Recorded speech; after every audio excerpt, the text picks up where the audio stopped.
Assalamu alaikum students, welcome to my YouTube channel English by Bear. In this video we will learn about future indefinite tense. Student, future indefinite tense कौन सा होता है? Future indefinite tense is used to express actions or event that will occur in the future. यानी कि मुस्तकबिल के अंदर जाके आने वाले वक्त में कोई भी हम जो काम करेंगे, जो आने वाले वक्त में करना होगा, वो किसके अंदर आएगा? फ्यूचर इंडेफिनिट के। उर्दू फ़िक्रे के आहर में क्या आएगा? गा गी गे। ठीक है, वो क्रिकेट खेलेंगे, हम इम्तिहान की तैयारी करेंगे, क्या वो मुझसे मिलने आएंगे? तो एंड पे क्या आ रहा है? गा गी गे वगैरह।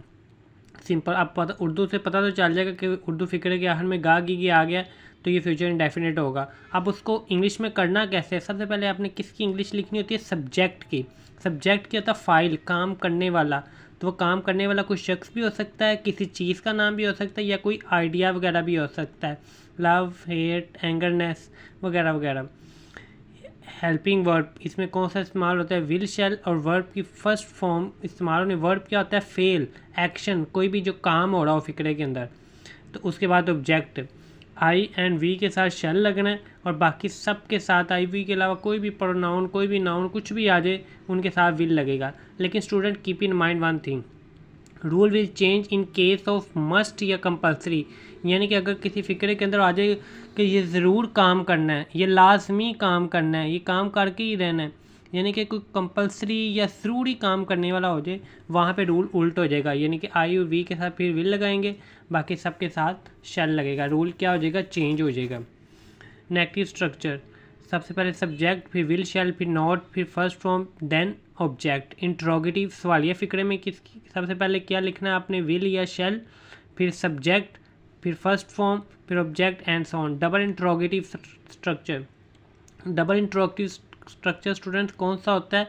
जिसके उर्दू में कब, कहाँ, क्यों, कैसे वगैरह आ जाए, उन सेंटेंस को कहते हैं डबल इंट्रोगेटिव। तो सबसे पहले आपने उसकी इंग्लिश लिखनी होती है, और जैसे कि इंग्लिश में होते हैं विच, वेयर, वाई वगैरह।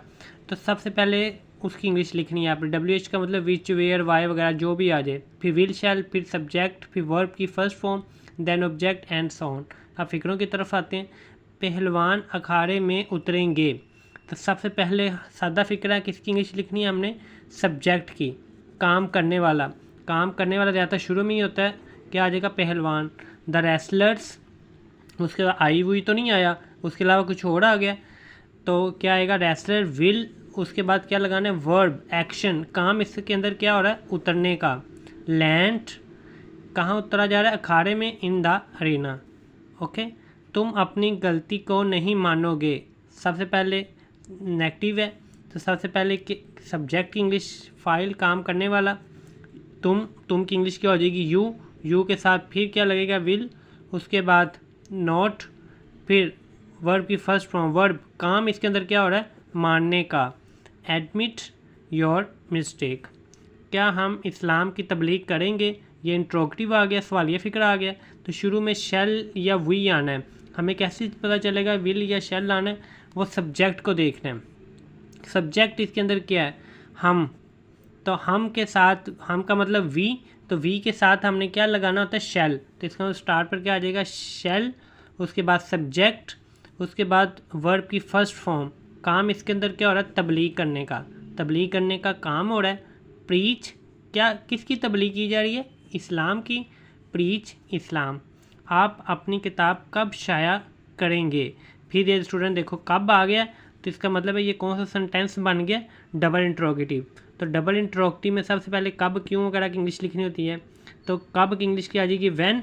उसके बाद विल या शैल, वो तो सब्जेक्ट को देखे पता चलेगा। सब्जेक्ट के इसके अंदर क्या है? आप। तो आप का मतलब इंग्लिश में क्या हो जाएगा? यू। तो यू के साथ हमने क्या लगाना था? Will you. उसके बाद वर्ब, काम इसके फर्स्ट फॉर्म, काम इसके अंदर क्या हो रहा है? शाया करने का। Publish your book. Okay, let's move to passive voice. Student, ये पैसिव वॉइस कब आते होते हैं? ज़्यादा ये आते होते हैं जो 9th 10th या उससे सीनियर क्लासेस होती हैं, उनको एक सेंटेंस बोर्ड की क्लासेस में पैसिव वॉइस का आता है। पता कैसे चलेगा कि ये जो सेंटेंस है ये पैसिव वॉइस का या एक्टिव वॉइस का है? Keep in mind students, Urdu की फ़िक्रे में यही आएगा, इन पे जाए गा गी गे वगैरह ही आता है। लेकिन फिर पता कैसे चलेगा कि एक्टिव वॉइस है या पैसिव वॉइस? एक्टिव वॉइस के अंदर काम करने वाले के बारे में बताया गया होता है, जबकि पैसिव वॉइस के अंदर काम करने वाले के बारे में नहीं बताया जाता। जैसे मरीज़ को आज टीका लगाया जाएगा, काम इसके अंदर क्या हो रहा है? टीका लगाने का हो रहा है। किसको लगाया जा रहा है? मरीज़ को। अब मरीज़ को टीका लगाएगा कौन? काम करने वाले के बारे में बताया गया, तो वो फिक्रा कौन सा होगा? Passive voice. कमरे में क्लीन नहीं बिछाया जाएगा, काम इसके अंदर क्या हो रहा है? बिछाने का हो रहा है। क्या बिछाया जा रहा है? क्लीन। कहाँ? कमरे में। अब कमरे में क्लीन बिछाएगा कौन? वो नहीं बताया गया काम करने वाले के बारे में, तो इसलिए ये फिक्रा कौन सा होगा? पैसिव वॉइस, जिसमें काम करने वाले के बारे में ना बताया जाए। तो सबसे पहले ऑब्जेक्ट टीका लगाने का काम हो रहा है, तो उसके बाद टीका किसको लगाया जा रहा है? मरीज़ को। मरीज़ हो गया object. The patient will be given, उसके बाद third form given an injection today. कमरे में क्लीन नहीं बिछाया जाएगा, बिछाने का काम हो रहा है। क्या बिछाया जा रहा है?